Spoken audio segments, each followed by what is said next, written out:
What's up guys, Mike here from Swood. Welcome back to another episode in the Becoming a Pro series. Today's video is going to be a continuation on the previous episode, so if you guys haven't had a chance to check out the value of repetition yet, I highly recommend doing that. I'm going to leave a link in the comment section down below. And well, let's just get right into this. Today's video is going to be all about deck building in Clash Royale, a deck building 101, if you will. By the time you click away from this video, you're going to know how to do quite a few things. You're going to know how to choose a deck that fits your playstyle. You're going to understand what different decks are in Clash Royale and how they play out in the long term. And more importantly, you're going to learn how to build a deck that is perfect for you. So, just in case that kind of thing doesn't interest you, just watch the right hand side of the screen while I talk, and maybe you'll absorb some cool information. In the background, you'll see some rather interesting gameplay here involving a substantial amount of pumps, a rage, and clone spell. So who knows, man, you might see something somewhat interesting. So let's talk about Clash Royale and deck building. So the first thing you need to understand is there's three primary styles of deck in Clash Royale. There are control decks, there are beatdown decks, and there are siege decks. But that doesn't mean everything can be boiled down into three decks. Each deck type has subcategories. There's cycle, bait, and aggro. These are the subcategories I tend to have come up with,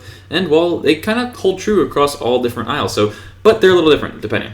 So for control, you have cycle control, which is generally like skeletons, ice spirit, cheap cards that rely on a few key interactions and a few key troops, and they're just going to try to get there as fast as possible, as often as possible, to guarantee that they're going to go ahead and get maximum value for you. Then you have the bait aspect deck, which is a deck that's going to try to go ahead and focus on baiting out a single aspect of your opponent's deck. Either that be zap, log, poison, whatever, in a cheap cycle manner. That is a lot of goblins. Good lord. I guess there's really fun decks like this, though, right there, where you get 1,000,001 goblins on a tower. So, I mean, that's kind of cool, right? Lastly, there's aggro. I guess this would be an aggro style. Those aggro decks are decks that are generally going to go ahead and focus on getting really good trades on defense and converting that to a lot of offensive damage. Those are the most uncommon types of decks, and usually the styles of deck kind of merge between each other. Usually, they're like cycle bait or cycle aggro or bait aggro. They usually define two characteristics of each, and sometimes there's only one. Sometimes it's all three. Just kind of depends on the situation. Then we're going to go ahead and talk about beatdown. Beatdown cycle decks are not like beatdown control decks. Control cycle decks. They're not going to go ahead and have the skeletons and the ice spirit. Instead, they're going to have just slightly less expensive beatdown cards, meaning they fare a little bit better in single elixir. But come double time, they're going to struggle a little more than a traditional aggro beatdown deck would, as their cards aren't quite as expensive. So let's talk about how decks are built. Most decks people build, well, they just apply trial and error. They take a deck list they saw someone else play, and because it looked good, and they're going to tweak it until they feel like it suits their playstyle. Alternatively, they might see a pro player on like CWA play it or whatever, and copy it. That way, not like how it runs because they don't understand, and then change a few cards to fit their playstyle once again. Well, all this works for finding the best variations of an already established deck. It's not a very good tactic for finding, an actual new meta deck, something that people haven't come up with before, and it's just overall not a great example of how to come up with the next meta-defining lists. Well, then what is, Mike? How do we figure out how to build a deck that's going to blow everyone's mind and potentially be used on a massive scale by the pro community? Well, first, we have to talk about a few fundamentals you need to understand to get to that point. First off, you need to build your decks with a purpose. You need to figure out what you want your deck to accomplish and set out to achieve that goal. In the beginning, the deck being good doesn't actually matter. You aren't looking to win all of your games. As I've emphasized a lot in this program, in this video series, your goal should never be to win a game. The only time your goal should be to win a game is when you're actually playing matches with money on the line.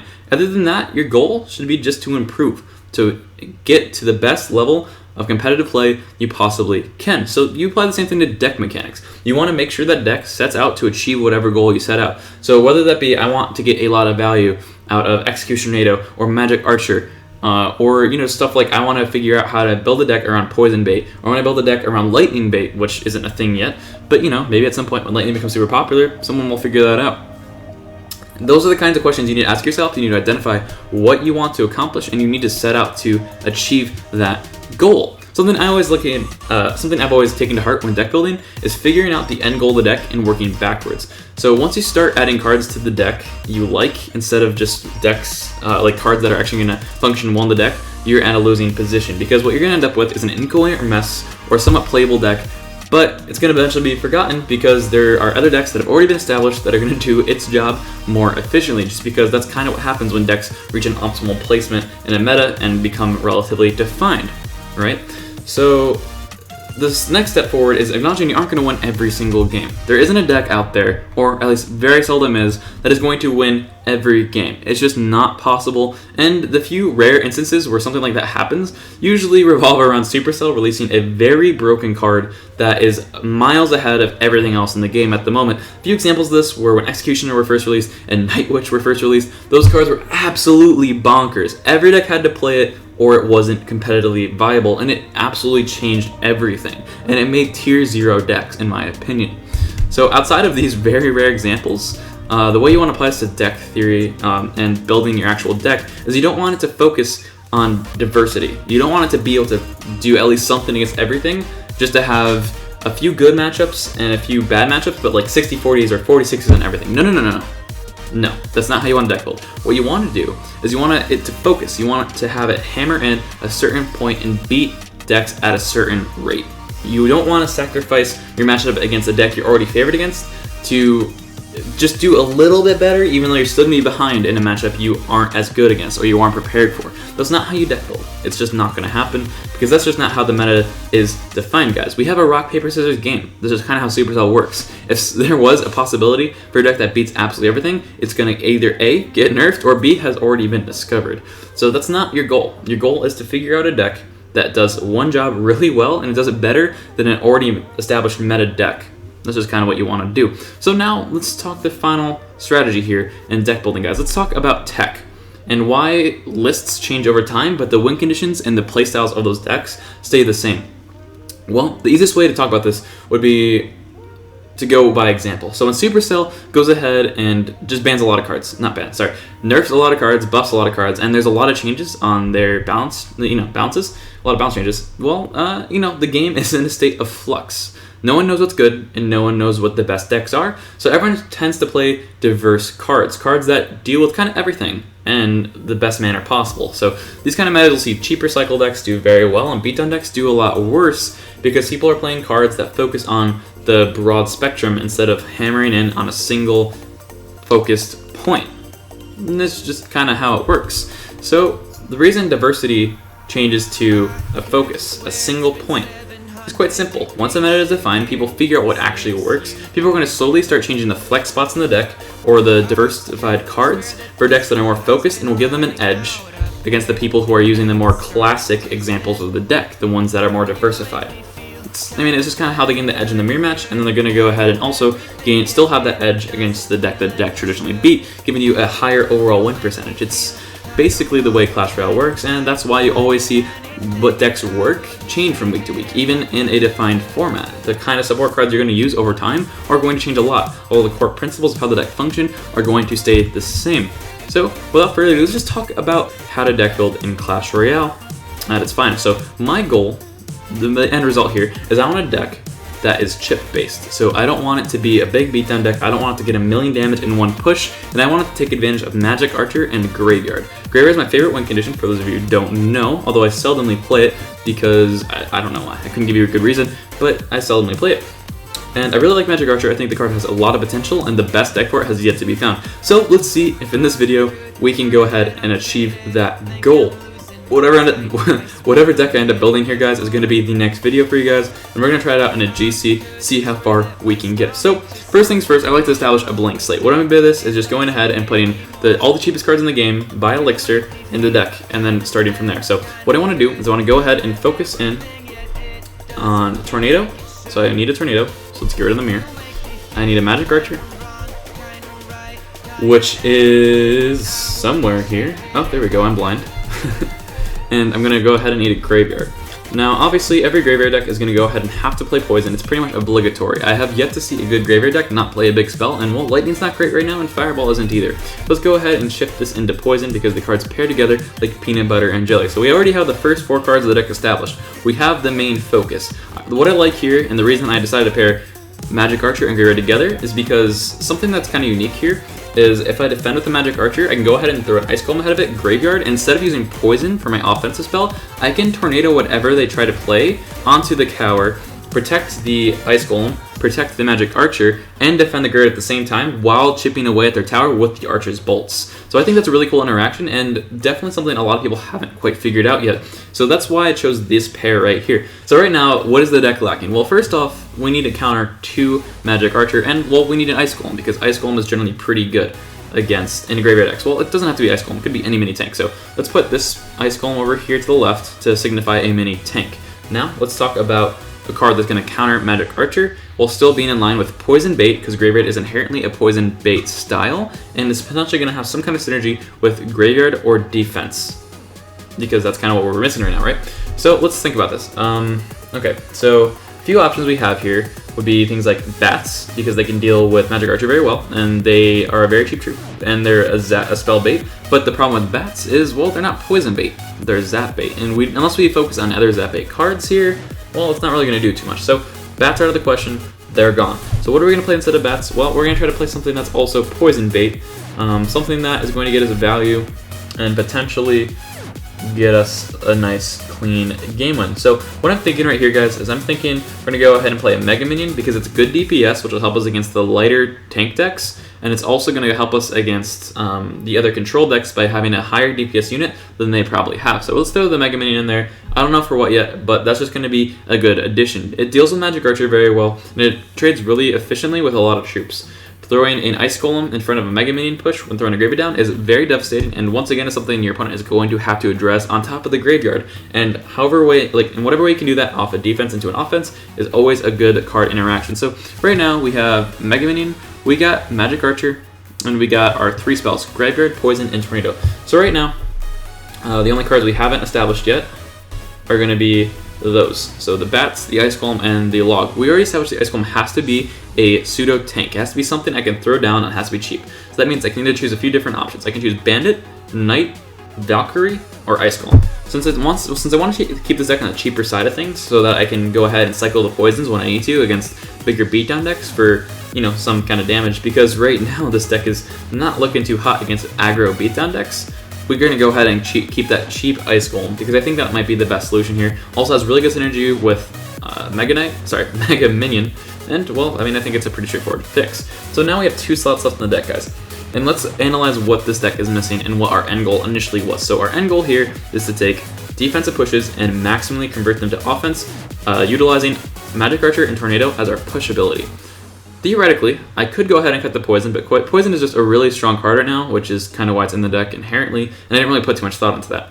So let's think about cards that could mix in here, or aspects of the deck we're missing that we could add to for a poison bait. So right now, we don't really have anything we can start off with. There isn't a really strong starting play here, because you don't want to be starting with Ice Golem, you don't want to start with well, you can start with Ice Golem. You don't want to start with Graveyard, you don't want to start by just poisoning a tower, and you certainly can't start off by tornadoing nothing.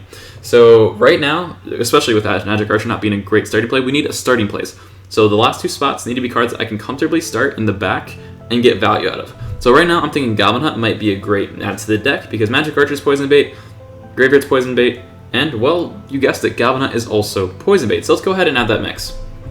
I feel more comfortable doing this since we have Mega Minion in the deck, because Mega Minion is a great counter against their Magic Archer, which they will more than likely use to deal with our Goblin Hunt. So let's go ahead and throw that in there. So now we have a few different cards. We only need 1 card left in the deck. Let's go ahead and throw this Goblin Hunt there, throw the Magic Archer here, and well, we have everything in the deck. The log is just a pseudo proxy, so I'm going to throw a mirror there just to not totally confuse you guys right here. And well, let's think about what this deck does right now. Well, we have DPS. We have big pushes that we can stop with, you know, the Magic Archer and Tornado. We have Mega Mini for DPS, we got the Ice Golem to distract troops, and we got the Goblin Hunt to slowly apply pressure and pull things additionally. So this deck is going to do really well against the other control style decks in the game, because you're going to be able to beat Hog every single time between Goblin Hunt and Tornado. You're going to have an okay time against beatdown decks as you can accumulate Spirit Goblins, force out of poison, and get good value out of your archers, and you can get good pressure with Ice Golem Graveyard. So this deck is looking pretty good against both styles of deck, and well, it's not looking like it's going to be too hot against Siege. Just like right off the bat, Magic Archer isn't the best card against Siege. It can be okay if played correctly, but it's not some wonder child.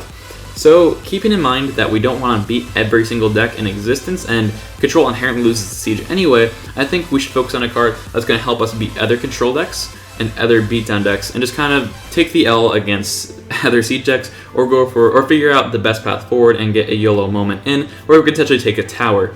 So something that would help me do that would potentially be cards like, well, Inferno Dragon would be one, but that would be a little counterproductive with the Mega Minion. So I'm kind of thinking here, honestly, Skeletons might be the way to go.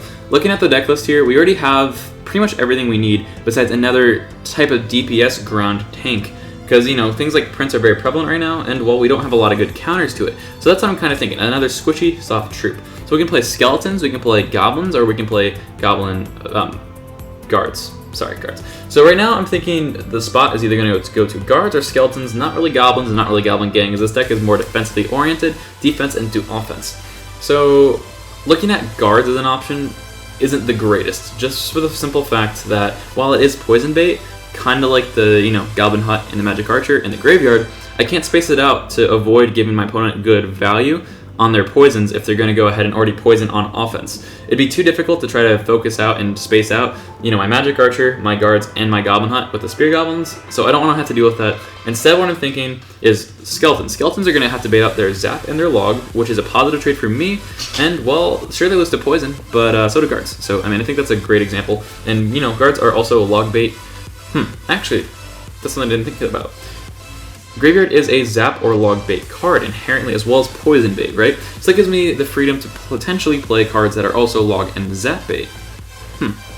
So yeah, along those lines, Skeletons will get a lot of value if not dealt with correctly, and it gives me an opportunity to cycle and use this deck to its maximum potential. So there we go. I think Skeletons are the lost card, and, well, bada bing, bada boom, we have a deck. This is, you know, the Maichi trademark deck, and you guys got to see the thought process behind what it took to build this deck for me. Now let's make sure it meets all of our criteria. Initially, we wanted a deck that was going to go ahead and take full advantage of Tornado and Magic Archer, when, you know, alongside Graveyard.